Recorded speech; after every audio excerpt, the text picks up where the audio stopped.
Hello, welcome to the program. This is Real Life, Real Leaders, and I'm your host, Bonnie Hageman. Today, our guest is Claudia Jaramillo. Welcome to the program, Claudia. Thank you, Bonnie. I'm so happy to be here. Well, we're so happy to have you on the program. So Claudia has had a very exciting career so far. She's well into it, but also has a long runway. And so she is an executive with Schlumberger, oil and gas company out of Houston, Texas. And Claudia, we want to hear a little bit about your story. So tell us, first of all, you're from Colombia, and we would like to understand, what was your life like there, and how did you get to the U.S., and how did you get to where you are? Okay, that's a long story. So I'll start with the very high level summary, which is I grew up in Colombia. I'm a double E major, and I have an MBA from Wharton, which is how I ended up in finance. I'm a treasurer for an energy services company based in Houston. It's an S&P 500, Schlumberger. And now the longer version of my story is I grew up in a town, small town, in the coffee growing area of Colombia. So not really very well connected with the world. As a matter of fact, we didn't even have a bilingual school, but thanks to my grandfather, since a very early age, I was very curious about the world. So I wanted to, see the world. And that's when I said, well, probably engineering is the best way to do it. So I moved to the capital to study the electrical engineering. And that's how I started my career. So the first few years, I started in Colombia, mostly, very technical work and telecom, renewables. And then I had the opportunity to move to Europe. And I worked in France, based in Paris, one of my favorite places in the world. And I worked there, had the opportunity to work in different assignments, one of them being marketing. And one of the things that I would say changed my career was that I like making decisions. And while I was working as an engineer, I used to get very frustrated about not being able to make decisions. And that's when I started thinking about doing an MBA. Because, every time I would present a project, I would have all these finance people saying, no, that's not a good way to make money. So I was very, very frustrated. And so maybe you were born to be a leader. Yeah, but at that time, for me, it was something like more immediate. That was in those terms where, I really want to make decisions. I don't want people stopping me from doing what I want to do, which was, was it a project, was selling something to a customer when I was in marketing and so on. So I said, well, I need to be good at managing financials. So that's when I started looking for an MBA. Yeah. And, so back up. Let's back up for a second. So that's really interesting about your background. So you grow up in the coffee growing area of Colombia. Now tell us a little bit about that, where, I understand your background is on a farm. So how did you, what about your background made you want to go into this? Like, was it the way your parents raised you? What happened that caused you to go from that environment into wanting to be in the business world? So my father was a doctor, a pediatrician, and my grandfather was a doctor as well. But when he retired, he bought a few coffee farms. So, he spent his time at these coffee farms, but his free time, he would spend his free time traveling around the world. And he would come back with these beautiful pictures. But I was like I remember maybe 8 years old. And I would see these pictures and I just fell in love with the colors, depending on what he was doing. So I was very, very curious about that. And I said, I want to see all those places. But in my family, not much of, adventurous, not many adventurous types. Most of them still live in Colombia. So for me, it was more, I want to see those places. And, I said, we didn't even have a bilingual school. When I was 10, I started learning English on my own. And I learned English. When I first learned English was, books and tapes. Wow. And wait, let's pause for a second, because I understand you speak multiple languages now.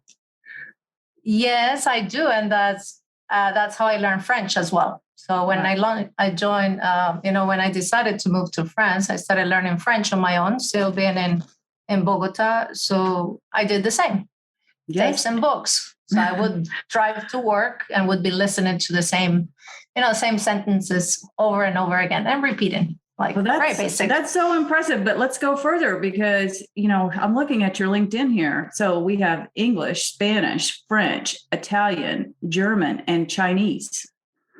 That's quite a list.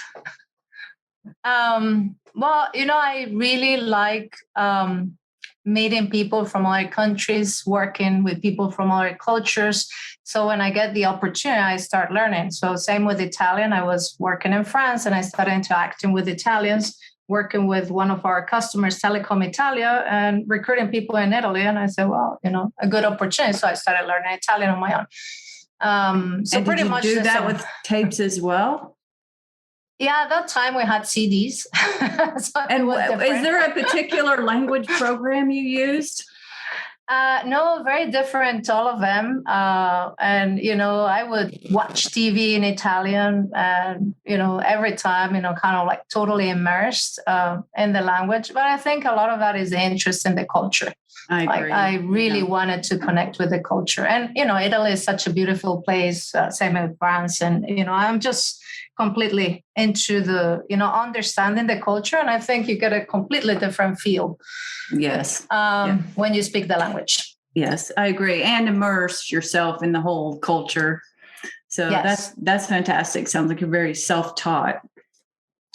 Yeah. Now, when you went to Wharton, so what made you decide you wanted to go to one of the U.S. universities versus continuing there in Colombia? Well, so at that time I was already in France. So I started researching and I said, well, the two options that I had was, do I do the MBA in the US or in Europe? Is it a 1 year or a 2 year MBA? And since I was an engineer and I wanted to switch to finance, at least for a few years to learn finance, so a 2 year MBA was better to switch careers. And I wanted a top school. So, Wharton, very well known in finance, top school, 2 years, and a very diverse class. So very well, aligned with my objectives, my interests. And that's how I decided to go to Wharton. And I was, I managed to get into Wharton. It was perfect for me. Fantastic 2 years. Yeah. And so what did you do after you finished at Wharton? So then I say, okay, now I need to really apply finance, because one thing is to learn finance in the classroom. A different thing is to really work in finance. And honestly, at the beginning, I thought it would be kind of like only a few years. I say, okay, I'll get good at it and then I'll do something else. But I've had a lot of good opportunities in finance, being, part of a business and doing what I wanted to do, which is driving decisions, having influence in big decisions and being a business partner.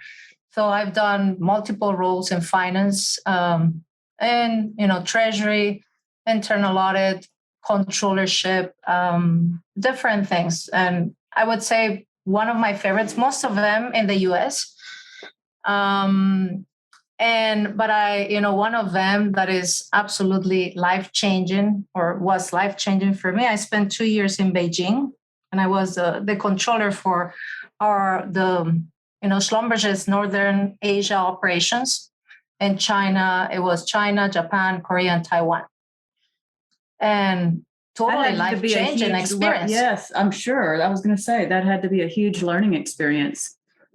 What was one of the biggest lessons you had from being there in Asia? So many things is, first of all, being open-minded is the first thing. It's a very different culture. And based on my personality, my own culture is, probably as far as it can get. I learned a lot of, my listening skills improved a lot. You don't speak the language, you don't read characters. You really need to let go. Yes. That helps when you're stretched so far from your comfort zone. That makes a big difference, I would say, is one. The other thing that I learned that was very fulfilling was people management. I was very worried at the beginning. I'm so outspoken, Latin, and you're thinking, oh, it's going to be a cultural shock for me and for my team. I was a bit apprehensive. And in the end, what I realized, people really realize or see through your real intent, they see your heart. And when you care about people, culture doesn't matter. Yeah. Language is not a barrier. And it was the most rewarding part of my experience in China. So it was beautiful. Great. Yes, wonderful. So you've done many great things in your time there so far. And is this the only company you've worked for in the U.S.? Yes, Schlumberger. Schlumberger, which is huge and global, as you've mentioned. So it looks like you've made it through multiple levels of, jobs until you're vice president and group treasurer and living in Houston. But you said you're getting ready to, before we got on the show, we were talking about getting ready to travel again. So tell us just a little about the job today. What does it entail? And tell us about the travel you're getting ready to do. Okay, so I'm the vice president, group treasurer of Schlumberger, and Schlumberger is company around 50 billion market cap. We operate and generate revenue in around 120 countries, 160 nationalities. We're very committed to the energy transition and technology in general, which is very exciting for me, especially with my double E major. And that means that, our customers are very much everywhere in the world. So, which is one of the things that I enjoy the most. My teams are, mostly in Europe and in the US. And then we have, the support teams in all the continents. That means that, all the things that we talk about, we talk a lot about diversity, and we tend to narrow the view of diversity, just using different dimensions. But in this one is really diversity of thought. So on a regular basis, I interact with people from many different countries, many different backgrounds, which keeps the work very, very exciting. I enjoy it. Yes. Where I'm planning to travel next, for example, is I'm going to Europe to visit my team in Europe. So my teams are in the UK, France, the Netherlands, and Luxembourg. And then I'm going to visit our operations in the Middle East. So it's going to be Qatar, the UAE, and Saudi. And this is good to connect with our people, the people that really make the difference, because they're interacting with our customers and, developing all the technology and, running the technology that we need to, access energy. Absolutely. Well, what an exciting global career you're having. Tell us, what are the things that you're most proud of in your career so far? Well, first is amazing. I would say before I didn't realize it, but women in technology is a big thing. So when I did it, I just did it. When I decided to major in electrical engineering, I did it because I love math and physics. But now I see, how important it is to have women in technology. So that's one in my career to make it so far, influence in some of the investment decisions that we have. And more recently in my finance career, I would say as a treasurer, dealing with the biggest liquidity crunch that we had. And this is more because of market dislocations. So we went through this period of time where, many people may remember oil prices went negative. So you can imagine, people at home, when people don't travel, don't drive and all these things, there's no oil consumption, or oil consumption goes down. oil prices going negative, but you're still running operations. You still, Yes. You're still doing that. So Your expenses didn't stop. Exactly. So we're doing that while at the same time we're changing our rhythm. Like my team is changing the rhythm and the rest of the organization. So I'm very proud of what we achieved as a team and how much I grew as a leader. And I say that because, we had to pivot really overnight, going to, manage the crisis, keeping a very steady hand while we were looking for creative solutions. And at the same time, making sure everybody was okay. So, in the past, I've managed crisis before. Oil and gas is a very cyclical business. So I had managed crisis before, but this one was like, everywhere. And making sure everybody's okay, helping manage the energy of a team, having the cadence, and also being very creative about the negotiations with banks in Europe, banks in the US, in Asia, and being quite intentional about the energy I projected as a leader, taking care of myself, which is something that I also learned, before, but was more intentional about, to make sure that while I took care of myself, I was focusing on being able to have a good energy to project to my team. That was, we came out of it very, very strong. We had, we did a lot of good things. We even, got an award, a CEO award for that.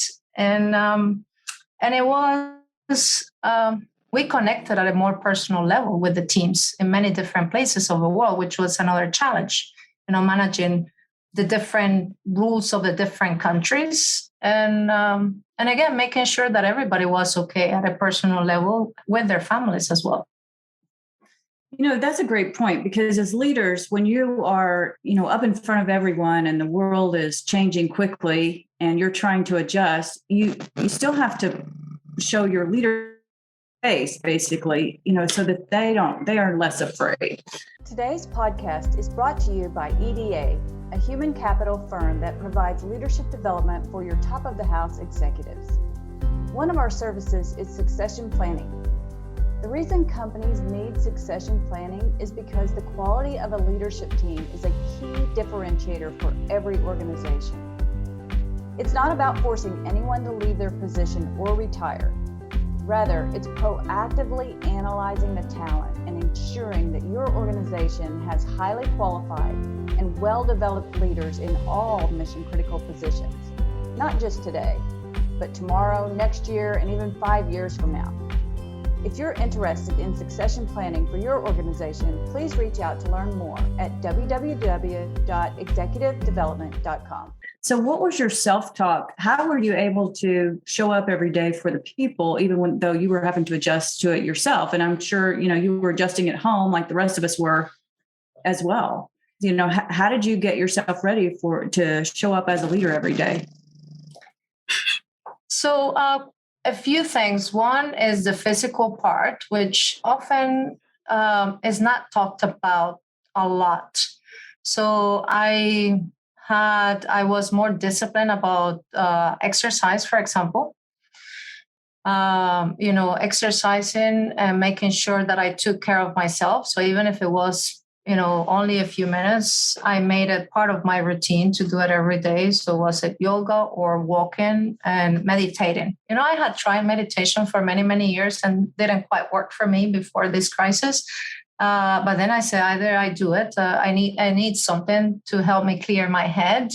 And I finally made it work for me. Was it 5 minutes or 10 minutes? I would do it. Like I made it part of my routine. That was one, physically taking care of me. That's very important. And very often we don't talk about that. So making sure, as they say, when you're on the plane, first put on your mask before you help the others.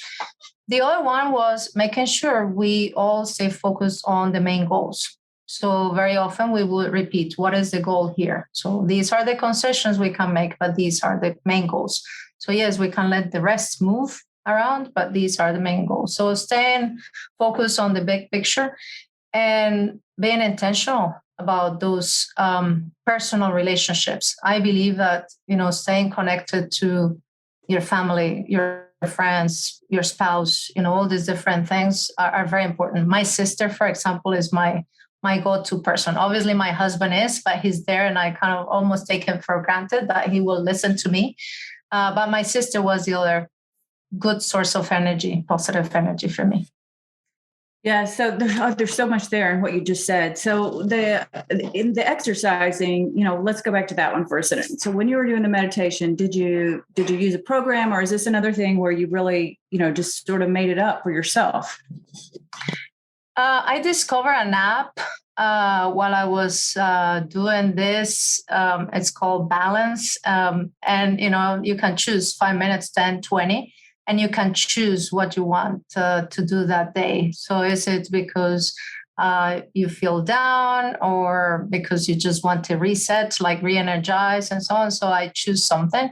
And often it's a Deepak Chopra or something. Or simply I close my eyes for 5 minutes and just deep breathing. But I prefer apps because it helps me be focused on the meditation and not to start my checklist in my head. Yes, good point, because it's so easy to get back into work, right? If we're quiet there for a minute. So I heard about another one. I love to have tools and to share, things that work for other people. But I heard about another one. I haven't tried it yet. I want to try it. But apparently Peloton has a yoga app. And I hear that is pretty good as well for people that are doing it at home. And so, but it's so important to take care of yourself as a leader. And there's a book called The Power of Full Engagement that talks about that I share with a lot of people, because you have to take care of yourself first. And I love your analogy of being on the airplane where you say, put your mask on first before you put it on the kids. And it is like that as a leader. You have to take care of yourself in order to be able to take care of the people. So I think, those are really good things. Now, when you would turn, then you take, you do your exercise, you do your meditation, then you go back to the company, and now you're turning towards them. And like you said, with COVID, one of the things we saw is that leaders were seeing into the homes of their employees, and employees were seeing into the homes of the leaders. Like, it did let you see each other in a new light. What were some of your revelations? It was especially difficult in Europe, for example, and that was a revelation. Like, many people were very happy to work from home. In Europe, I saw a big contrast, and I live in Houston, so we're very lucky with the big spaces that we have in Houston, and we could also go out very easily, even during the lockdown. Then we started seeing, people in Europe, some countries that were very strict on the lockdown, and people feeling isolated very quickly because they were lonely. The only people that they would usually see were their colleagues. So that was very interesting, very sad at the same time, because in some countries you could not go back to work. So we did a lot of things, talking about being creative and, going to different people, trying to have new ideas, say, okay, what do we do for, to accommodate everybody's preferences. So some things for people that more of that are introverts, or others that are more extroverts. Is it a happy hour, or is it a game or something? But it makes a big difference, how people live in different countries and the preferences. Definitely. I think we learned a lot about human nature during COVID. It's still going on, of course, but the need to be with other people and to have that connection became really clear. I mean, very much impacted people's mental health. Yes. So I think that's great that you were doing things, as a leader to help people stay connected. So you talked about going through this downturn, and was that one of the harder things that you've been through in your career? I mean, not the downturn, but through the COVID crisis. It was one of the hardest because you feel tested at many different levels. And, just to give you an idea how hard it was at a personal levels, what we were managing the crisis, we reduced our workforce by over 30%. Wow, that's a large number. So while we're going through this, I have, some of the people on my team, and, because we were so critical at that time, and that process of, protecting liquidity, having extra liquidity and all that, and we were doing a great job. Their jobs were protected, even though we would have this one-on-one conversation saying your job is safe and so on. They would be saying, my friends are leaving. These are the people I grew up with. And so on. You would have this really difficult situation for them where, some of them would feel not guilty, but this thing of my friend is leaving and the whole industry is in very bad shape. And if you remember June 2020, July 2020, nobody knows what's going to happen. So that's why I refer to making sure everybody is okay, because even those one-on-one conversations were not quite enough to help them deal with that, because they were worrying about many other things. What's going to be? How is the world going to be after this? My friends, my own career, and so on. And some of them, and no one knew. No one knew what was coming. Right? It's living in ambiguity. Exactly. Yeah, which isn't easy for even the most skilled person, because no one wants to live in ambiguity for long. But it certainly has gone on for a long time. And you talk about how you had these reduction in workforce, and how people that stayed would say they miss their friends and they grew up with them there in the company. And that's an important piece, because we've gone into companies for many, many years. EDA has been in business since 1982. We've worked with organizations all over the world. And what we see, sometimes they'll do a reduction in workforce and they go on the next day and try to act like nothing happened, like let's all just go back to work. But it very much is like you've been sitting around the table with someone every day for, 5, 10, 15 years. And all of a sudden that they're gone, their plate is gone, and no one wants to talk about it. So we encourage companies to, have a conversation. Like, we know they're gone. We're going to miss them. Let's talk about that before just moving on. Absolutely. Some of them even feel guilty that, others left and I'm still here. Yes, survivor's guilt. Exactly. Yes, that's absolutely true. Now we're started coming back a little bit. People are driving again. Hopefully, the organization is doing better, I would hope. We're doing great, as a matter of fact, which is, we would have never imagined this 2 years ago. That's fantastic. So what's next for you? What's next for me? There's one thing that I've been spending a lot of time on is this female mentoring program that we started 2 years ago. And it's so interesting. Well, it's 2.5 years ago. It's so interesting that we started this program to accelerate women's development to take leadership positions. So we started before COVID. And we started with a pilot and, a lot of mentoring, focus on soft skills. And right before COVID, we had started a pilot about talking about habits that hold women back. And COVID hit. And we're like, what are we going to do? Because now everybody is at home. And then we said, okay, let's do it virtual. And we moved it to virtual. Fast forward, now this program is, and we're mentoring women in over 50 countries, 64 nationalities, close to 500 women, and it's a fantastic way to help each other talk about things that sometimes are difficult to talk about, because either you don't get it through direct feedback, especially in an industry that is very male dominated. Is not, you look at all the industries and energy, especially oil and gas, is well known for this, and talk about some of these behaviors that we need to either focus on, or things where we need more sponsorship, all these different things. So that has been a huge focus of mine. Of course, I still manage issuing bonds, like, we've issued billions and billions of dollars, especially during the crisis, and we have refinanced debt, and now we're paying down quite a bit.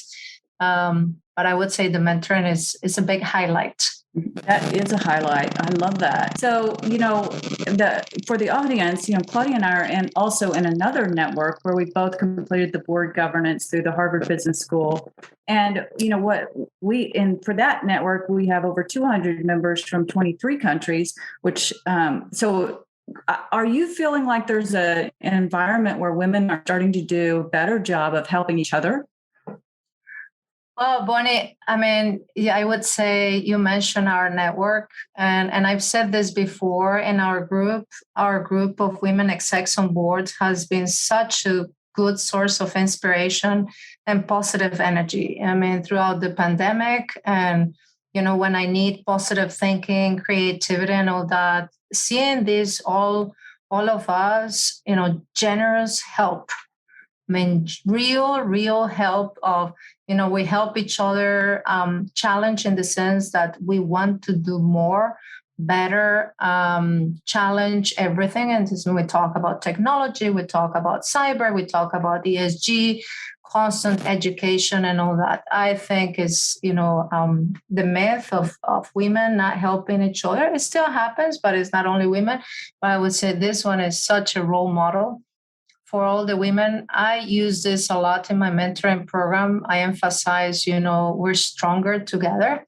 Yes, we are. Our program the name of our program is WISE, is Women Inspiring, Supporting, and Empowering Each Other. So we emphasize supporting each other, inspiring each other. It's about, growing together. Yes. And I think our network is, when we talk about us in the boardroom, women, in the C-suite, and just helping drive change, looking at things in a different way, and creating more inclusive environments. I think we really walk the talk, and I to me, it's a real source of inspiration that I try to replicate in this mentoring program. Where women are less senior, but really the up and coming. Oh, I love that. I love that you're using that as an inspiration, because I feel the same way. There'll be days, we're out here. I call it being in the arena. I don't know if you've ever read Yes. Theodore Roosevelt's The Man in the Arena. But, it's just that we're in there. We're in there in the day to day. And it's like you're in the fight. And then sometimes you can feel really alone. And the network really helps me to feel like, there's other people who care, I feel your strength when I need it, when I need strength. And so I think there's a lot that women can do to help each other. And, that's part of what we're trying to do in our network, is to help each other to get on boards and then to pull up other women behind us so that it's easier for the women that are coming up. So I'm excited about where we're going with that.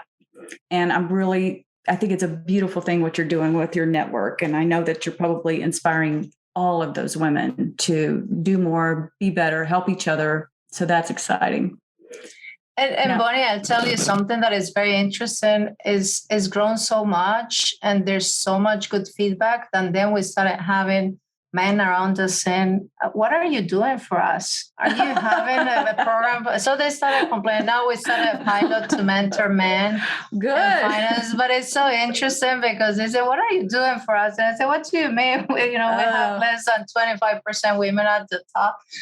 We need to do. So we started the pilot, which is very good because we still focus on, developing an inclusive. It is good. Behavior. Yeah. So I love that. Yes. Well, and we're hearing the same thing from Harvard, right? Like the guys are like, what about us? We want to go. Yes, we're very inclusive. So, well, this has been so great. I love hearing about your career. I love what you're doing. Can't wait to see what you do next. And before we go, are there any last words of advice that you could share with the audience? Yeah, I would say, some of this is what I would do, or what I would tell my younger self. The first one would be, don't be afraid to try and fail. I think even though I tried a lot of things and, I moved to other countries, I would try more and faster. I think sometimes we have a very rigid definition of success. And, trying new things is a very good way to grow. And with that, and I would say this one apply especially to women that are the only women or one of a few in certain places, is don't let others define you or your goals or define what success means to you. Because we want to try new things. We want to leverage diversity to have creative solutions. I mean, diversity at the end of the day is to be more creative, to, push for innovation and so on. So I think my experience has been very good. My teams have always been very diverse, men and women from different backgrounds and cultures, and the decision making is very, very good. It has served me very well. So I'm a true believer of that. But with that, we need to be very open-minded. Perspective. Yes. Yeah, it's broadening. Yes. Right. So, yeah. So one more time. So you were saying, like, don't be afraid to fail. That's one. And be open to being yourself. Be yourself. Yes. Good. Yeah. And was there a third? I jumped in there. That's, with that, leverage diversity, Yes. With that is, by leveraging diversity, you really maximize your chances to come up with more creative solutions. You avoid your blind spots. I think it's just you maximize your chances to succeed. Yes. And respond better to a world that is changing very fast. I agree. Well, that is great advice. I just want to thank you for coming here and being on the program. And, we really have enjoyed just hearing about your story. Thank you, Bonnie. It's such a pleasure to be here. And, I enjoyed your book. It was fantastic. Such a big inspiration. I've given it to a few of my friends because I think it's a real inspiration. Oh, thank you. Well, actually, I'm glad you mentioned the book because we do want our readers to know that we have a book with other stories like Claudia's. It's called The Courage to Advance. It's just out recently. There are 36 stories in there of women who are leaders today, who come through some really difficult challenges. They share about their challenges, and we build all of that around leadership competencies and how you can grow and develop yourself. And so it's great for book clubs and just a great way to learn about other women and be inspired. And it's also for men because we want the men to not only hear the leadership stories, but also, we need to work together to change diversity. And we can do that, but we have to, educate ourselves. So anyway, thank you for bringing up the book. And we look forward to getting your story out there and sharing it with lots of people. Thank you again, Claudia. Thank you, Bonnie. Special thank you to our listeners for taking time to tune in to this week's Real Life, Real Leaders podcast. We hope today's story inspired you. Check out previous episodes on the podcast to hear from more industry leaders, and check back next week as we speak to another leader and hear his or her great stories of triumphs and messy struggles. If you enjoyed the podcast, please rate, subscribe, and share. I'm Bonnie Hageman, and I look forward to sharing more with you next week.